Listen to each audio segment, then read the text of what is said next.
lubusang ma-enjoy ang isang quick getaway, kailangang present ang mga sumusunod.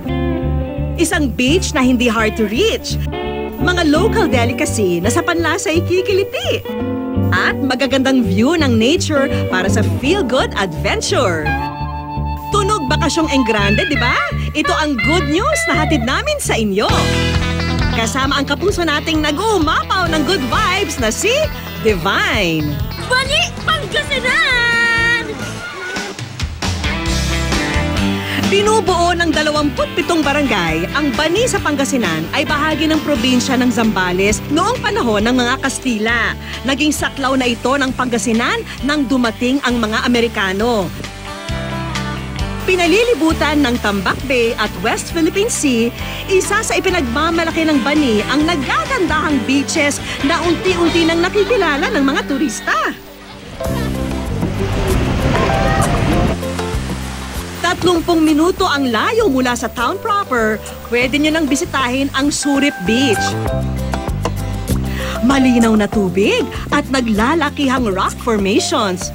Dito pa lang, busog na agad ang inyong mga mata.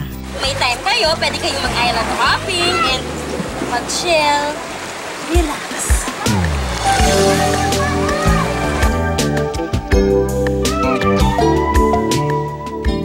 Kung may rock formation sa ibabaw, corals naman ang nasa ilalim. Perfect snorkeling spot, di ba?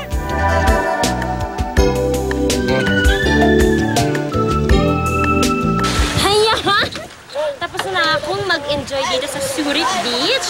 Kaya ngayon, tayo naman ay mag-island hopping! Maghanda ng 250 pesos para sa boat fee.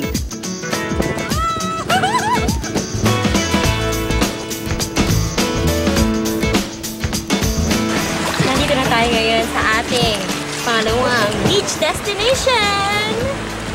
Ang pinakamalapit sa Surip Beach, ang Aaw Beach sa Colayo, Bani.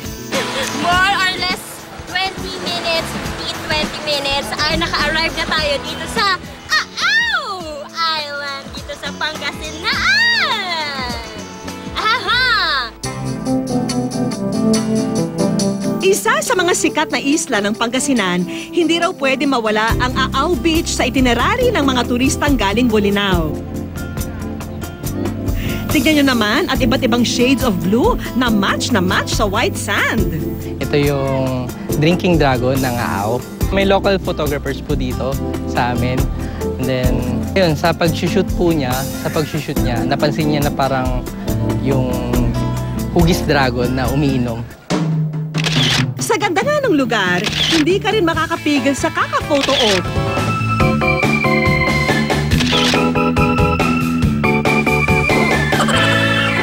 Kung hindi pa kayo nakukontento sa rock formations ng Aaw Beach, pwede ring sadyain ang heart-shaped formation sa Olanenda, Capsur. Pusong bato ka man, siguradong lalambot ang puso mo sa kakaibang hugis pusong bato na ito. Matapos mapawi ang inyong uhaw sa paglalangoy, hindi naman dapat palampasin ang pamatid-uhaw na prutas na kanilang ipinagmamalaki, ang pakwan. Tinaguri ang watermelon capital of the Philippines, hindi makukumpleto ang inyong Bani experience nang hindi natitikman ang signature prutas.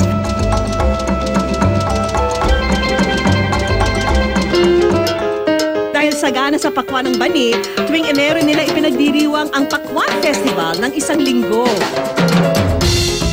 Dito, may mga contest at programang pawang pakwan ang tema.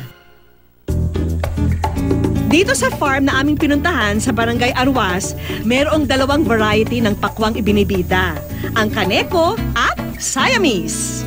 Welcome! Welcome sa aking hacienda. Ang lahat na makikita nyo ay pagmamay-ari ko. Parang nauuhaw ako, napagod ako. Kuya Willie, ipitas mo ako ng pakwan 75. Ang Kaneko, purong berde sa labas pero pulang-pula ang laman. Ito na! Salamat sa abala. Pakwan Man! Nakita ko na po si Pakwan Man! Kaway ka sa TV, Pakwan Man. Ito na! Ito yung plain green. Ang tawag daw dito ay kaniko. Itikman natin. Sabi ni Kuya matamis daw to. Kitang-kita nga pulang-pula, oh. Sa dalawa, tatlo. Ay, oo nga. Tamis. Matubig-tubig. Ang Siamese naman na stripes ang labas, mapusyaw ang pagkakapula ng laman. Sa color, medyo pale siya. Pero sabi ni Kuya, kahit pale daw ito ay matamis ito. Ano natin? Oo nga. Matamis nga. Kumpara dito sa kaniko, mas bland yung taste niya. Pero masarap pa rin. Magkaiba man ang itsura, iisa lang ang sigurado sa mga pakwan ng bani. Refreshing ang mga ito. Pero kung pambara naman ang hinahanap nyo, merong pa ring pambato ang bani. Ito ang kanilang delicacy na tupig. Sa kakanina ito, talagang kayo'y mapapakain. Ang sikreto ng paggawa nito, aming ibabahagi. Kailangan lang ng gata, giniling na malagkit, buko strips at asukal. Ang giniling na malagkit, buhusan ng asukal. Isama na rin ang laman ng buko. Huling ibuhos ang gata, saka ito haluin. Kailangang maging malagkit ang mixture. Kapag okay na po yung lagkit ng mixture, pwede na po natin siya ilagay sa dahon ng saging.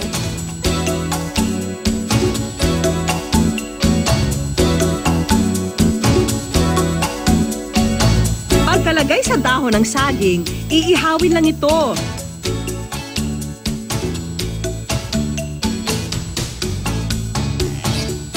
In 5 to 10 minutes, ready to eat na ang tupig. Tan-tan-tan-tan-tan-tan-tan-tan.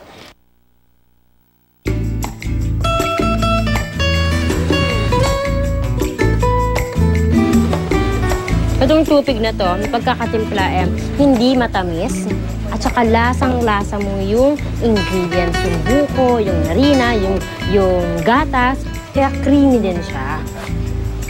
Yung nakaka-native na lasa dito, ay yung nakaka-probinsya feels, ay yung buko strips. Ito. Matapos ang beach activities at gastronomic adventure, oras naman para sa kakaibang encounter with nature. Parang ako na sa Amazon.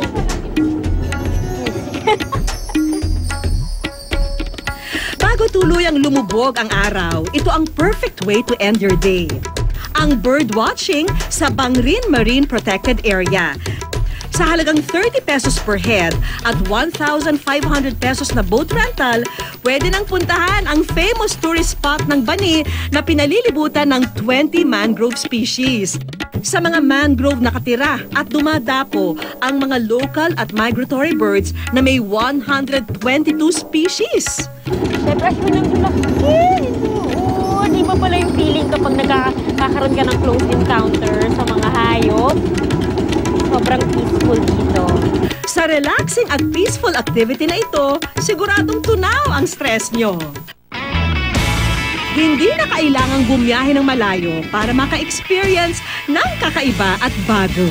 Lalo na sa ating bansa na siksik sa mga likas yaman at masasarap na pagkain.